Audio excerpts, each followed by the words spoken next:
Buenas tardes, ¿cómo están? Bueno, primeramente quería agradecer al Inter-American Institute for Democracy, al señor Carlos Sánchez Berzaín por la invitación y agradecer pues también por llevar este tema tan importante como no solo es la violación a los derechos humanos que ocurren en diversos países del mundo, incluyendo obviamente a Venezuela, sino también esta estrategia que hay detrás de la prisión de personas por motivos políticos. Y el tema hoy que nos ocupa es precisamente este término que propusimos en alguna oportunidad y que hoy en día se mantiene vigente, que es el efecto puerta giratoria que ocurre con los presos políticos. Quiero primero contar la historia de cómo llegué pues a este término en una oportunidad. Eso fue en el año 2015, cuando tuve la oportunidad de participar como fellow, como invitado, como investigador invitado en la Universidad de Harvard, en el Kennedy School, en el Carr Center for Human Rights. Y allí fue un momento importante porque luego de haber representado a muchas personas a través del foro penal al cual dirijo, y el foro penal en general, todos los abogados y activistas, haber representado a muchas personas y haber incorporado toda información, llamémosla así, sobre detenciones arbitrarias por motivos políticos, torturas, incluso asesinatos en nuestro sistema, que se fue desarrollando poco a poco mientras se iba lamentablemente desarrollando la represión en Venezuela, que hubo una explosión importante en el año 2014, luego también 2015 y más adelante 2017, 2019. Pero en esta oportunidad que estaba en la Universidad de Harvard estudié lo que había ocurrido en el año 2014 y un poco hacia atrás también, ¿no? Porque en Venezuela desde el año 2002 hemos venido denunciando violaciones a derechos humanos y el uso de organismos del Estado o personas, llámese colectivos, así como los han llamado, o individuos con la aquiescencia del Estado que de alguna manera han reprimido a personas que se han opuesto al gobierno.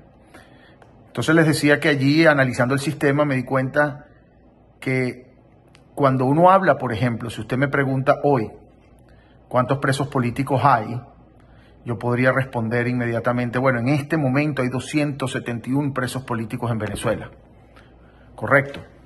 Pero cuando analizamos realmente el número de presos políticos hoy, con el número de presos políticos de la semana pasada, o de la semana antepasada, o del mes pasado, o hace 3 meses, o hace 10 meses, el número es más o menos igual, entre 270, 280, un poco menos de 300 presos políticos.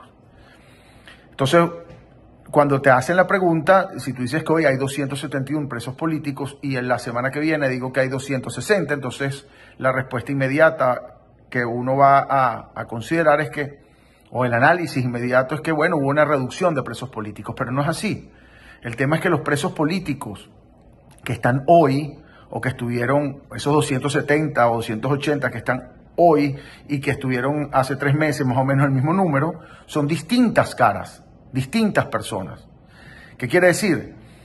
Que cuando analizamos realmente el número de personas que han sido detenidas arbitrariamente, por ejemplo, en Venezuela desde el año 2014, observamos que son aproximadamente 16.000 personas que han sido detenidas por motivos políticos, es decir, que han pasado por las cárceles por motivos políticos, que han incluso sido, muchas de ellas han sido víctimas de tortura en esas cárceles.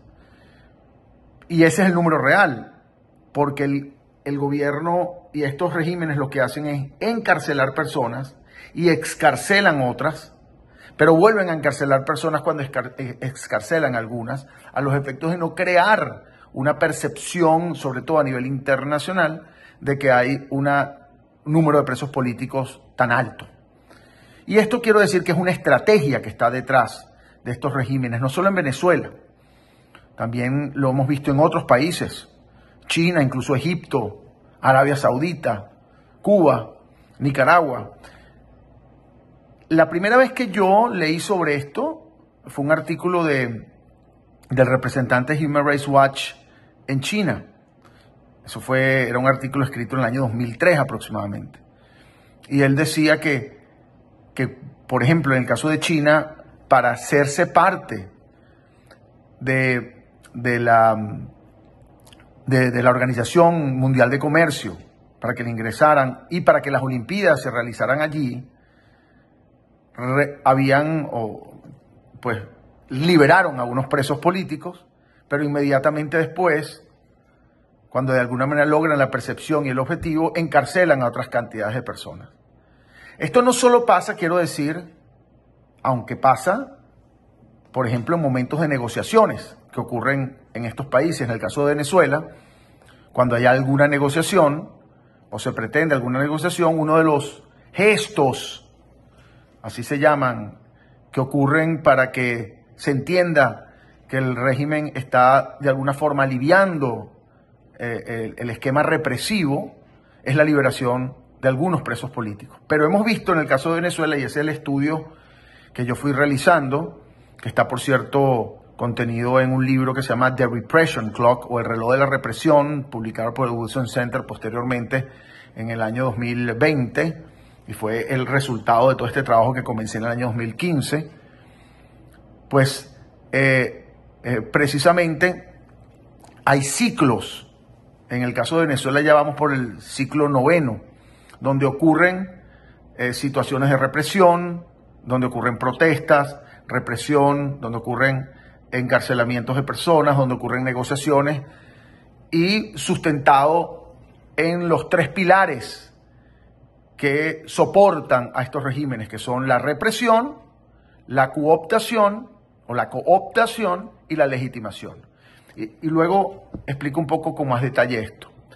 Pero este esquema de utilización de los presos políticos, y debo decirlo más concretamente, como fichas de negociación o como fichas para obtener algunos beneficios, incluso como mecanismo hasta debo decir, de extorsión, es algo que se utiliza ya cada vez más claro como estrategia por parte de estos regímenes.